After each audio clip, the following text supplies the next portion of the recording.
Hello नमस्कार दोस्तों, स्वागत है आपका सिविल्स एजुकेशन में। UP triple S C PET 2022 exam के लिए ये प्रैक्टिस सेट नंबर 6 है। इससे पहले हम लोग 5 कर चुके हैं। प्ले लिस्ट पर सारे वीडियोज़ हैं, आप लोग विजिट कर सकते हैं। आइए इनको जल्दी जल्दी से कर लेते हैं। पहला प्रश्न है, भारतीय पुरातत्व सर्वेक्षण का गठन किसने किया था? Archaeological survey of India.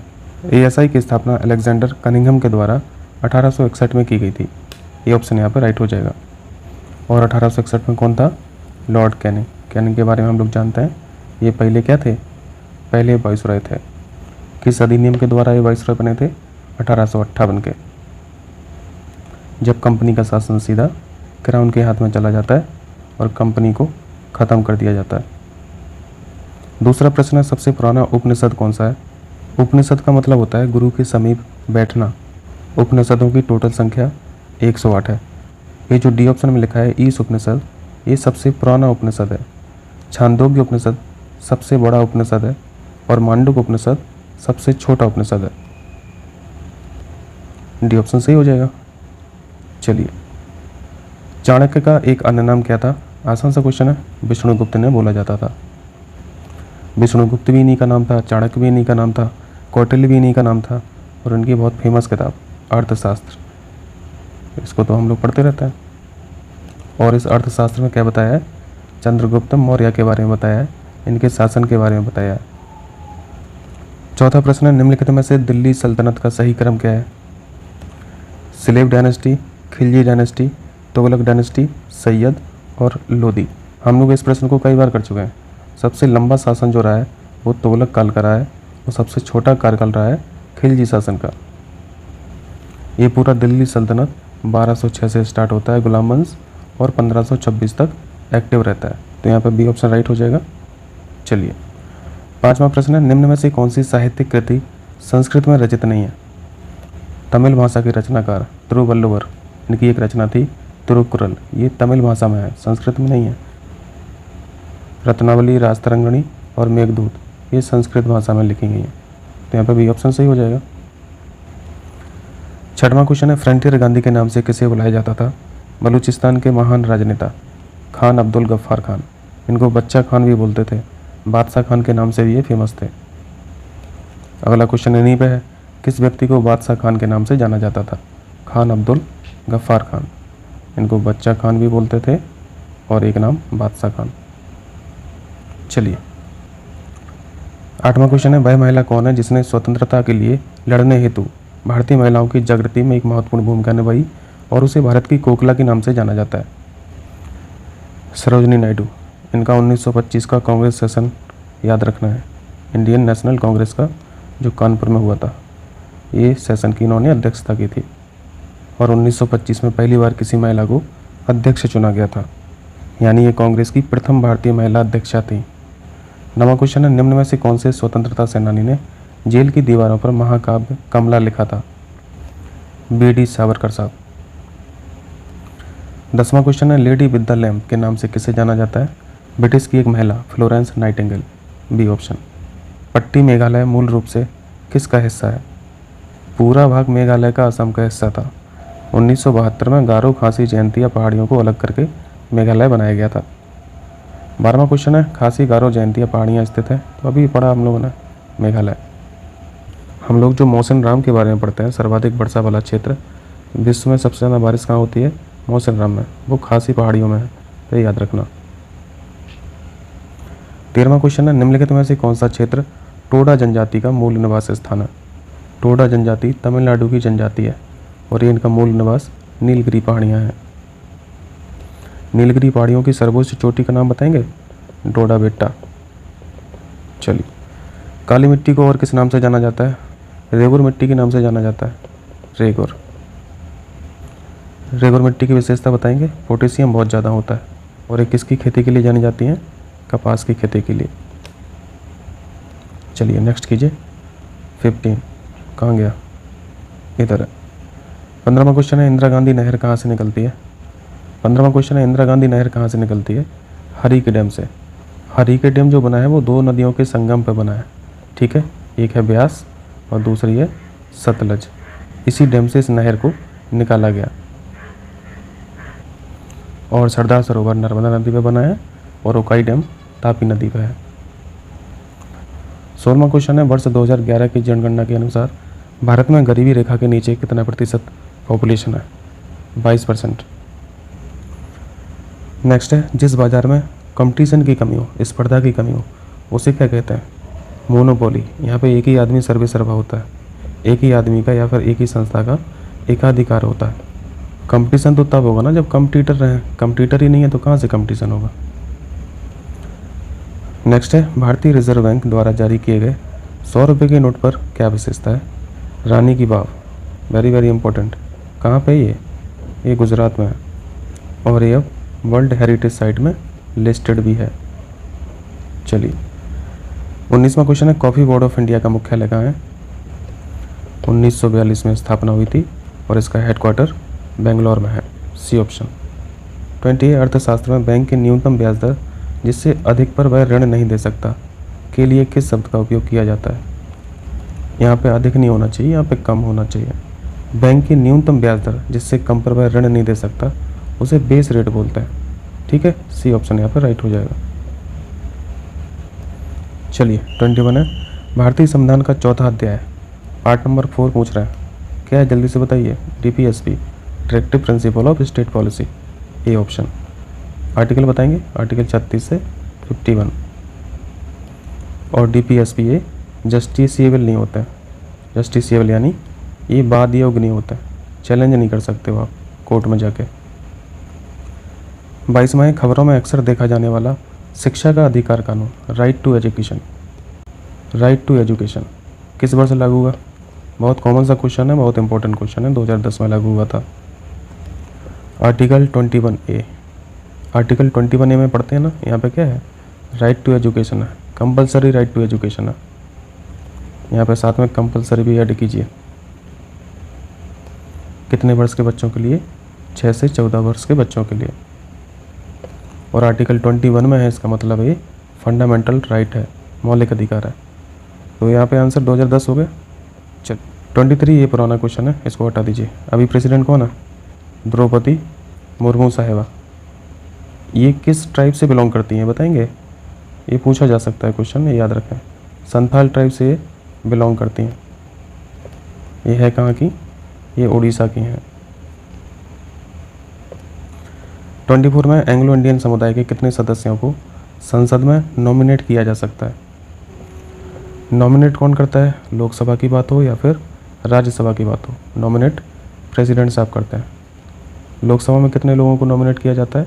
2 लोगों को। राज्यसभा में 12 लोगों को। तो यहाँ पे संसद नहीं लिखना चाहिए, लोकसभा में लिखना चाहिए।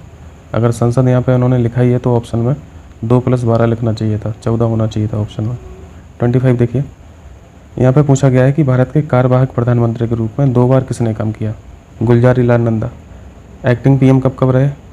जब JL नेहरू साहब की मृत्यु हो गई, और दूसरी बार जब लाल बहादुर शास्त्री जी की मृत्यु हो गई, यानी 1964 में और 1966 में। 26 है, एक क्यूसेक जल लगभग कितने के बराबर होता है? क्यूसेक यूनिट होती है वाटर फ्लो की, ठीक है, वाटर फ्लो की या वाटर डिस्चार्ज की। अगर 1 सेकंड में 28.317 लीटर पानी बहता है तो वो 1 क्यूसेक होता है। ए ऑप्शन यहाँ पर राइट है, जस्ट फैक्ट है, याद रखना है।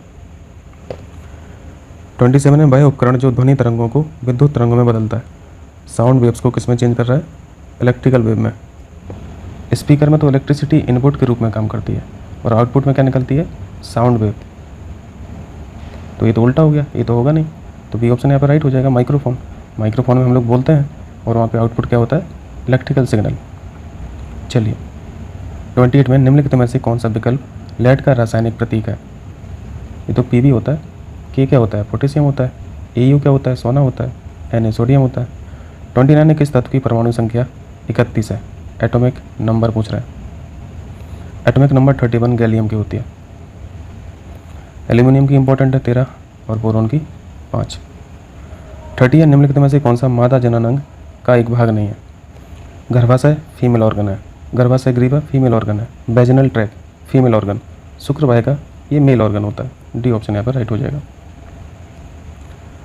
31 ये गणित का क्वेश्चन है, जल्दी से कीजिए। 300 ग्राम चीनी के विलयन में 40% चीनी है, 300 ग्राम में 40% चीनी है, तो 40% होता कितना है 300 का? 4 × 12 120 हो जाएगा, 120 चीनी हो गया, ठीक है, 40% 120 हुआ। तो बाकी सॉल्यूशन कितना बचा, 180 बचा। यहाँ पे मैं सॉल्यूशन लिख दे रहा हूँ। अभी कह रहे हैं इसमें कितनी चीनी मिलाई जाए ताकि बिलियन में चीनी 50% हो जाए। अब देखिए यहाँ पे चीनी मिलाने की बात कर रहे हैं, तो चीनी अगर मिलाएंगे जो भी अमाउंट हो तो दोनों में मिलेगी वो। मान लीजिए एक्स अमाउंट हमने चीनी मिलाई, तो 120 तो थी पहले, एक्स और मिला दिया, तो ये पहला हो गया चीनी की मात्रा। सॉल्यूशन में भी एक्स मात्रा जाएगा, तो ये इतना हो जाएगा। इतना क्लियर है। अब सवाल पढ़िए, चीनी की मात्रा कितनी मिलाई जाए कि बिलियन में चीनी की मात्रा 50% हो जाए। यहाँ पर 50% बना लिया, इसको बराबर कर दिया, इसको सॉल्व कर लीजिए। ये 2 बार कट गया और वहाँ पे 2 से गुणा कर दीजिए, तो 240 + 2x बराबर 180 + x। इसको काटा पीटी कर लीजिए, x बराबर 60 ग्राम आ जाएगा, ठीक है। ये ऑप्शन राइट हो जाएगा। आइए 32 देखिए, एक बल्लेबाज का 16 पारियों में एक निश्चित औसत रन है। औसत रन हमें नहीं पता, कुल रन ये भी नहीं पता, सिर्फ पारियाँ पता है। तो यहाँ पे आप औसत रन को x मान लीजिए, कुल रन हमें नहीं पता और पारियाँ कितनी हैं, 16। अब आगे पढ़िए, 17वीं पारी में उसने 80 रन बनाए जिससे उसका औसत 2 बढ़ गया। तो आप इसी में ऐड कर दीजिए, पहले औसत x था, 2 औसत यहाँ पे बढ़ गया, लेकिन बढ़ा कब, जब कुल रन में 80 रन बढ़ गए। 80 रन बढ़ गए ना, क्योंकि पारियाँ 17 हो गई हैं, तो यहाँ पे पारियाँ 17 करोगे।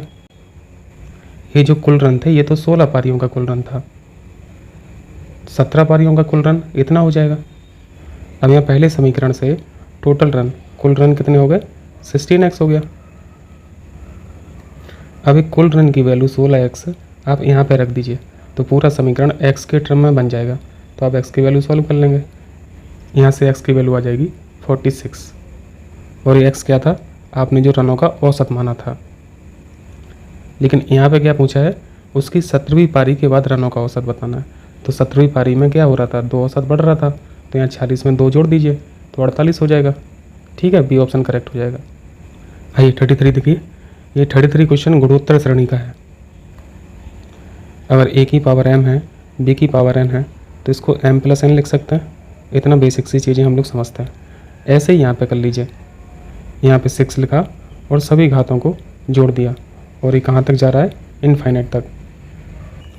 अगर कोई श्रेणी गुणोत्तर श्रेणी में है तो उसका योग कैसे निकलते हैं, उसका योग होता है, यहाँ पे संख्या तो 6 है, 6 की यहाँ पे जो श्रेणी है वो गुणोत्तर श्रेणी है और अनंत गुणोत्तर श्रेणी है। अनंत गुणोत्तर श्रेणी का फॉर्मूला होता है a/1 - r, और ये 6 की पावर में ही है।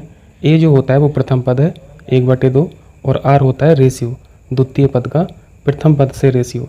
द्वितीय पद क्या है, 1/4, प्रथम पद क्या है, 1/2।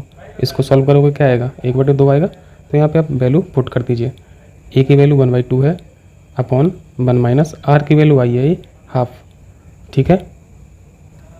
तो ये 6 की पावर 1 बच गया, तो आंसर क्या हो गया, 6 हो गया। ए ऑप्शन यहाँ पे करेक्ट हो जाएगा। चलिए 34 में किसी कॉलेज में 1/5 लड़कियों और 1/8 लड़कों ने एक सामाजिक शिविर में भाग लिया। कॉलेज में कुल कितने विद्यार्थियों ने शिविर में भाग लिया। यहाँ पे कॉलेज में कितने विद्यार्थी हैं ये पता ही नहीं है, टोटल विद्यार्थी पता होगा तभी तो हम 1/5 उनका निकालेंगे तो पता चल जाएगा कितनी लड़कियाँ हैं और कितने लड़के हैं। मान लीजिए कॉलेज में x विद्यार्थी हैं, तो उसका 1/5 लड़कियाँ हैं और 1/8 लड़के हैं, इन दोनों को जोड़ेंगे तो ये तो वैल्यू x के टर्म में आ जाएगी ना। तो यहाँ पे कोई सर्टेन वैल्यू तो आ नहीं रही है, डी ऑप्शन करेक्ट हो जाएगा, आंकड़े सफिशिएंट नहीं है। 35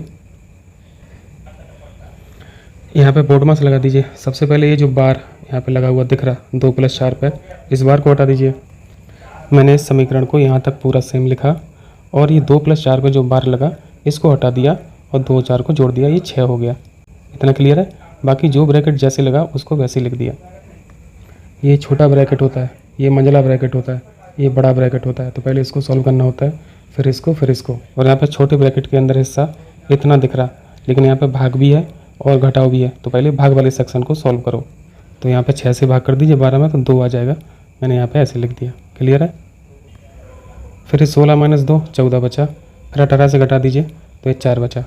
तो फाइनली हम लोगों का समीकरण क्या बना, 20 भागे ये कितना बचा था, 4 बचा था ना, 4 से भाग कर दीजिए 20 में, तो ये आ जाएगा 5। 43 से 5 घटा दीजिए, कितना बचा 38। ये ऑप्शन राइट हो जाएगा। 36 देखिए, निम्नलिखित में से शुद्ध वर्तनी वाली शब्द का चयन कीजिए।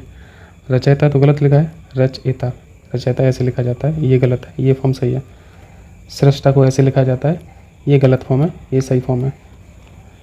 सुसुप्त भी गलत लिखा है, सुसुप्त का सही फॉर्म ये वाला है, ठीक है। दृष्टा सही लिखा है यहाँ पर, ये ऑप्शन करेक्ट हो जाएगा। 37 है, चौराहा में कौन सा समास है? ये तो आसान है, पूर्व पद देखना है आपको। यहाँ पे संख्यावाचक शब्द है, 4 है, तो जिसमें संख्यावाचक रहता है पूर्व पद, वो द्विगु समास हो जाता है। 38 है, अंदर अंदर कढ़ाई में गुड़ पकना का क्या अर्थ होता है? इसका अर्थ होता है गुप्त मंत्रणा होना। 39 है, किस समास में कोई पद प्रधान नहीं होता है? ना तो पूर्व पद प्रधान है, ना ही उत्तर पद प्रधान है, लेकिन ये दोनों शब्द मिलकर किसी तीसरे शब्द का संकेत करते हैं, वहाँ पे बहुविरीय समास होता है, ठीक है। 40 स्वर किसका भेद है? भेद यानी टाइप, प्रकार पूछ रहा है, तो यहाँ पे स्वर संधि पढ़ते हैं हम लोग, गुण संधि पढ़ते हैं, यण संधि पढ़ते हैं, संधि का टाइप है, सी ऑप्शन करेक्ट हो जाएगा। ठीक है साहब लोग, इतना प्रैक्टिस कीजिए, मिलते हैं अगले वीडियो में सारणी पाई टेबल के क्वेश्चंस के साथ। बहुत बहुत शुक्रिया आप लोगों का।